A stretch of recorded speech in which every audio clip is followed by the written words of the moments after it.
Salut à toutes et à tous, bienvenue dans Chez vous Sport. Vous le savez, toute cette semaine, nous parlons de Kaju Kembo. Alors j'espère que vous avez regardé les 2 premiers épisodes pour en savoir un peu plus. Et aujourd'hui, on se retrouve avec quelqu'un qui a découvert le Kaju Kembo cette année. C'est Daniel Robic. Bonjour Daniel. Bonjour. Comment vous l'avez découvert d'ailleurs? Alors, habitué des arts martiaux, déjà, qu'est-ce que vous aviez fait avant? Avant, en fait, j'en fais depuis 79. J'ai commencé par le judo, comme tout le monde. Après, j'ai fait de la boxe française, du kwan kido, un peu une sorte de kung fu vietnamien pour simplifier. Beaucoup de kung fu wing chun, du kali philippin et du penchak silat. Et donc, quand on s'intéresse aux arts martiaux, en fait, on connaît le Kaju Kembo depuis tout le temps, quoi. Et il n'y en avait pas, c'était assez confidentiel en France, jusqu'à ce qu'il fasse une journée découverte. Et ça m'a permis, moi, justement, de venir. Et puis, comme ça me plaisait, de m'y intéresser, puis de venir m'inscrire. Alors justement, qu'est-ce qui vous plaît dans cet art martial?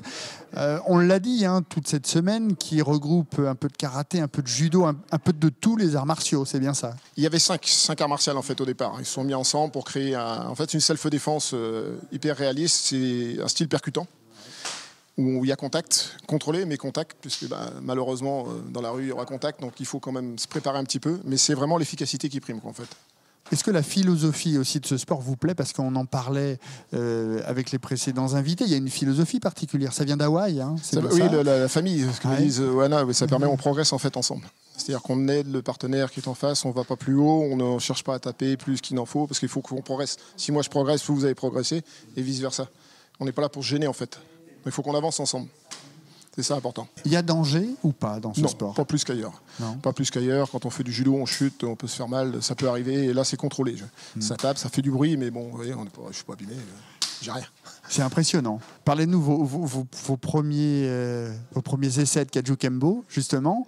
Vous le connaissiez, mais vous ne saviez pas ce que c'était finalement. J'avais déjà vu par vidéo, évidemment. Mais donc jamais j'ai été voir, jamais pratiqué. Puis là, en plus, on a la chance d'avoir quelqu'un qui est quand même directeur technique du Brésil, de l'Argentine, Portugal, France. Donc il est en ligne directe d'Angel Garcia, qui lui est le boss européen. Ouais. Et on a vraiment accès à la source, en fait, quoi. On a vraiment, alors là, on a le savoir directement. C'est important d'avoir une personne comme ça ici, parce que c'est pas, on en voit. En France, il n'y en a pas, il faut monter à Paris ou aller à l'étranger, quoi. Et là, on a de la chance qu'il soit là, donc c'est l'occasion ou jamais. Il faut profiter parce que on est directement aux sources du savoir.